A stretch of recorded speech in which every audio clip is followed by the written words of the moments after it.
Salam, hər vaxtınız xeyirli olsun, hörmətli izləyicilər. Bizim mövzumuz xoşbəxtlik arayışında olan insanın nəyi axtarmasıdır? Xoşbəxtlik bu dünyada mümkündürmü? İnsan bu dünyada xoşbəxt olması üçün nələrə əldə etməlidir və ya harada onu axtarmalıdır? Bunlar hər halda heç kəsin düşünmədiyi bir mövzular deyil və insan gündəlik həyatında bu mövzular haqqında düşünür. Amma bundan hansı nəticələr əldə edə bilər? Yəni o nəticələr onu doğrudan da xoşbəxt eləyə bilirmi? Əgər düşünsək ki, dünya sadəcə bu dünyadan ibarətdir, onda bu qısa dünya müddəti ərzində ki, ortalama indiki hesablamalarla, yəni son hesablamalarla bir insanın ömrü 65-70 il ətrafında cərəyan eləyir. Hətta əgər Azərbaycanı nümunə olaraq götürsək, onda görərik ki, biz yalnız 8 adamdan biri bu 65 yaşına qədər yaşaya bilir və bu müddətin də önəmli bir hissəsini biz nəzərə alsaq ki, insan istər yuxuda olur, istər xəstəliklərlə mübarizə aparır, istər müxtəlif sıxıntıları olur. Bütün bunların içərisində görəsən insanın doğrudan da xoşbəxt olmağı mümkündürmü? Və ya mümkündürsə, hansı vasitələrlə mümkündür? Əgər bir hissə iddia eləsə ki, yəni bir qrup insanlar çıxıb iddia eləsə ki, bəli bu dünyada mütləq mənada xoşbəxtlik var, onda onun bir misalını, yəni bir əmsalını göstərmək məcburiyyətindədir. Harda mı mümkündür? Əgər bunu fərd olaraq düşünsək, onda hansısa fərdi nümunə olaraq göstərmək lazımdır. Əgər biz cəmiyyət nümunəsini götürsək, dediyimiz kimi, biz Yapon cəmiyyətini götürək ya da inkişaf etmiş ölkələr olaraq tanıdılan cəmiyyətlərə, ölkələrə diqqət eləyək. Görək bu insanlar doğrudan da xoşbəxtdirmi? Keçənlərdə bir məlumatla qarşıma çıxdı. Onu dəqiqləşdirmək istədim. Yaponiya əhalisinin 100 minlərcəsi Yaponiyanı tərk etmək istəyir və Yaponiyada bunu hər kəs yəqin ki bilir, ortalama intihar səviyyəsi ən yüksək olan ölkələrdən biridir. Eləcə də Almaniyada 100 minlərlə insan yenə Almaniyadan çıxmaq istəyir, eləcə də Hollandiyada və s. Hətta daha başqa bir nümunə diqqətimi çəkdi. İsveçdə müəyyən bölgələr ki boşaldılıb, kənd bölgələri, orada dövlət 50 mindən yuxarı onlara məvacib təklif eləyir ki, sadəcə orada qalsın. Amma bu da onlar üçün yetərli olmur. Bu misalları niyə demək istəyirəm mən? Əgər biz düşünsək ki, cəmiyyət olaraq insanların maddi rifahının, sosial vəziyyətinin düzəldilməsi onları mütləq olaraq xoşbəxtliyə çatdıracaq. Bunun nə qədər doğru olub-olmadığını analiz eləmək üçün mən bunu demək istəyirəm. Görsənir ki, elə deyil. Demək ki, insanın təkcə maddi rifahının düzəldilməsi onun xoşbəxtliyinə dəlalət eləmir. Çünki daha başqa bir nümunəni sizə demək istəyirəm. Məsələn, sərvəti 100 milyon dollardan yuxarı olan insanlar arasında belə bir sorğu aparıblar. Siz ən çox nə istəyirdiniz deyə. Onların böyük əksəriyyətinin cavabı vaxt olub. Yəni insanlar daha çox ya özünə vaxt ayırmaqla, ya da ümumiyyətlə bu işdən biraz kənar qalmaqla öz rahatlığını tapmaq istəyir. Əslində isə bunlara sahib olmayan insanlar isə belə düşünür. Onlar düşünür ki, bəli biz bunlara sahib olsaq, yəqin ki dünyanın ən xoşbəxt adamı elə biz olarıq. Və nəhayətində dediyim kimi elə bir çıxılmaz sədd qarşısında qalır ki, insan o səddi aşa bilmir. Yəni zehinsel olaraq insan o səddi aşa bilmir. Nə üçün? Çünki insan nəhayətində, yəni əgər bu sərvətlə ölçülürsə, istənilən məbləğdə olunan sərvət insanı xəstəlikdən mühafizə eləmir. Əgər bu sağlamlıqla ölçülürsə, o da müvəqqəti xarakter daşıyır. Yəni insan bir dünya həyatında dediyimiz kimi ortalama 70 ildə, 80 ildə yaşasa, bu da bir mütləqlik ərz eləməyəcək. Elə isə biz cəmiyyət olaraq, insanlar olaraq, fərd olaraq və ya ziyalılar olaraq bunun fərqi yoxdur elə də. Biz bu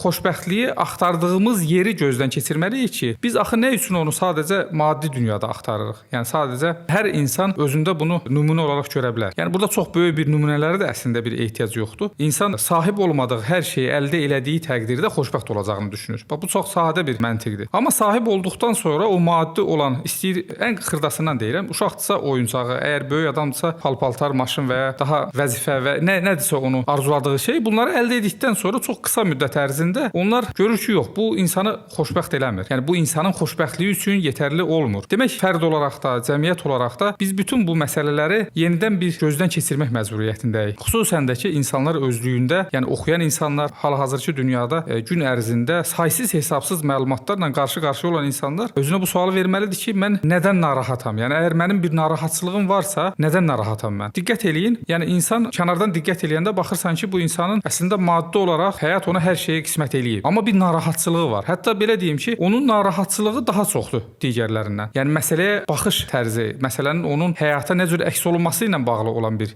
məsələdir ki, bu insan bunu idrak eləməlidir ki, maddi olan varlıq insanın xoşbəxtliyini təmin eləyə bilməz. Yəni bir tək xoşbəxtliyi maddiyyata bağlamaq bu ağıllı və məntiqli bir məsələ deyil. Çünki bu bütövlükdə, daha doğrusu əksəriyyət etibarilə, bütövlükdə deməyim, əksəriyyət etibarilə bizim iradəmiz xaricində cərəyan edən hadisələr silsiləsidir. Mən bir daha təkrar edirəm. İnsanların iradəsi daxilində, məsələn, insanın nə dərisinin rəngi, nə doğulduğu yer, nə öləcəyi yer, nə valideynlərinin təyinatı, nə övladlarının, bunların heç biri insanın iradəsi daxilində baş vermirsə əgər, demək insanın iradəsindən xaricdə olanla bir rabitə halına keçmək lazımdır ki, insan ən azından yaradılışı idrak eləmiş olsun. Əslində özünü idrak eləyən insan yaradılışı da başa düşmüş olar. Məsələn, hər hansı bir xırda bir qələmdə ya da bir stolda ya da bir hər hansı bir əşyada biz baxanda ki, bunun yaradanı nədir, yəni düzəldəni daha doğrusu nədir? Onda diqqət edirik ki, hə, bunu sənətkar çox yaxşı düzəldir. Eləcə də insanın bu yaradanla olan münasibəti əgər təsis olunarsa, onda nacizanə belə fikirləşirəm ki, insan ən azından doğru yolda olduğunu anlamış olar. Yəni daha çox sərvət, daha çox xoşbəxtlik demək deyil. Daha çox məqam sahibi olmaq, daha çox vəzifə sahibi olmaq, bütün bunların heç biri insanı nəhayətində xoşbəxt etməyəcək. Əvvəlki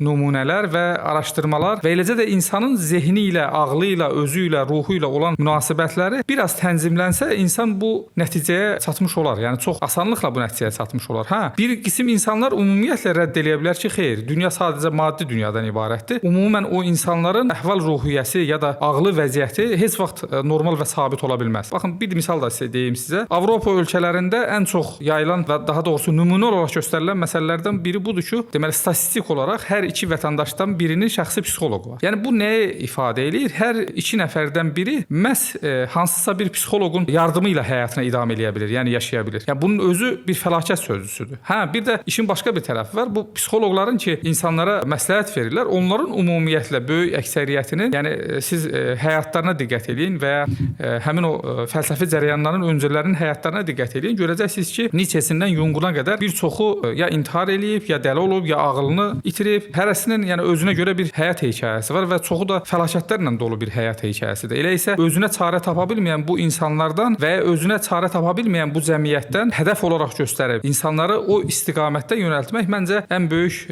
nadanlıq olardı. Yəni ən böyük cahillik olardı. Əslində insan yaradılışı yaradanla bərabər idrak edərək əgər yaşamağa çalışarsa və özünlə barışıq şəkildə və pozitiv olaraq, yəni neqativ olaraq deyil, pozitiv olaraq yaşamağa çalışarsa, giriş mahiyyətində biz o insanın ən azından doğru istiqamətdə olduğunu müəyyən edə bilərik. Bundan sonra əlbəttə ki, insanın o mütaliə, oxuma vərdişinin mütləq olması vacibdir ki, bir insan müxtəlif vasitələrlə ona tərəf yönəldilən bu informasiya bir növ müharibəsindən sağ-salim çıxa bilsin. Çünki hədsiz hesabsız çoxsaylı informasiya deməli hücumu qarşısındadır müasir insan və bu insanlar buradan hər hansı bir çıxış yolunu axtarmaq üçün onun içərisində, yəni bataqlığın içərisində bir növ özünü xilas etməyə çalışır. Oysa ki, insanın mütaliəsi onun ağlını gücləndirəcək. Yəni insanın ağlı mələkələri, yəni əqli mələkələri əgər güclənmiş olsa, insanın məntiqi təfəkkürü əgər inkişaf etmiş olsa, insanın yaradılışını idrak etmə yolunda atdığı addım əgər onu qane etməyə başlamış olsa, əslində məsələnin kökündən həllinə ən azından yaxınlaşmış olacaq deyə düşünürəm.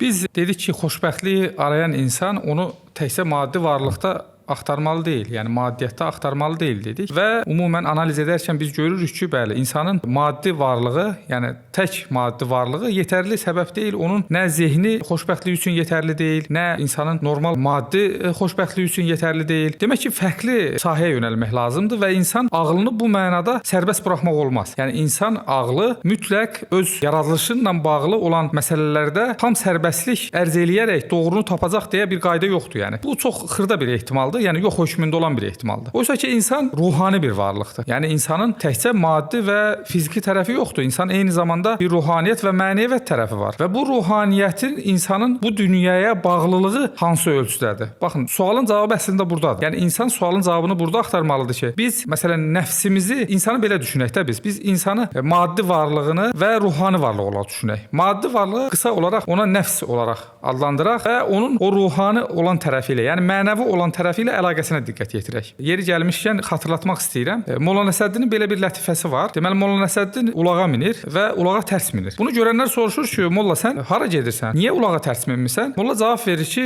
biz eyni yerə getmirik, ona görə mən tərs minmişəm. Əslində lətifə burada bitir və bu ilk baxışda əlbəttə biraz da gülməli də görsənir ki, yəni Molla ağıllı adamdırsa əgər ulağa tərs minib özü başqa yerə, ulaq başqa yerə necə gedə bilər? Amma bunun hikməti var. Bizim ümumən burada bir haşiyəyə çıxım. Bizim folklorda, bizim ədəbiyyatda, yəni son 1000 ildən yuxarı bir dövrü əhatə edən ədəbiyyatımızda çox dərin və hikmətli mənalar var ki, biz bunu içindən ancaq hikmət hissəsini çıxardıb nəzərə alsaq ki, bu komik bir şeydir, gülməli bir şeydir. Bu heç bir mənası olmaz. Bəs nə demək istəyirdi Molla Nəsrəddin? Əslində nə demək istəyirdi? Molla Nəsrəddin deyirdi ki, ulaq nəfsin rəmzidir. Yəni mən onu nəzarət altında saxlayıram, öz başına buraxmamışam. Və niyə tərs oturmuşdu? Çünki onun getdiyi istiqamətdə getmir, o əks istiqamətdə gedir. Bəli, əslində baxın, lətifə olaraq insan əslində xoşbəxtliyin açarını tapmış olur. Yəni insan təməl qayda öz nəfsini nəzarət altında saxlamalıdır və nəfsini başıboş buraxmalı deyil. Çünki nəfsi onu fəlakətə aparacaq. Yəni o nəfsdir ki, insana bütün zərərli olanları da yaxşı göstərə bilər. Yoxsa dünyada bu qədər narkotik istifadəçisi, bu qədər aşırı alkoqol xəstəsi, bu qədər digər qumar xəstəsi və s. hardan olardı ki? O insanlar ki, o nəfsi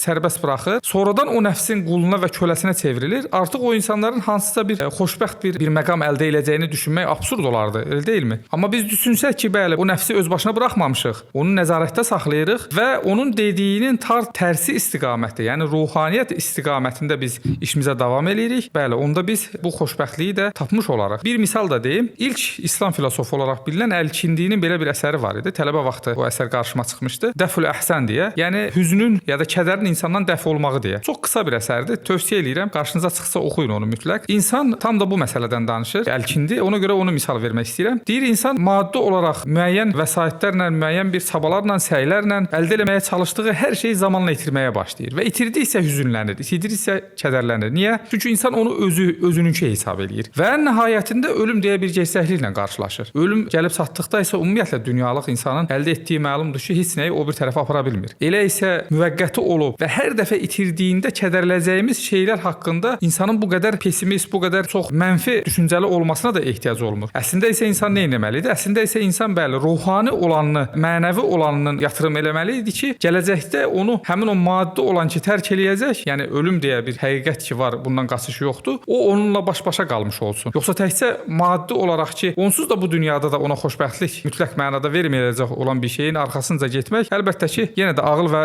məntiq işi olmamalı idi.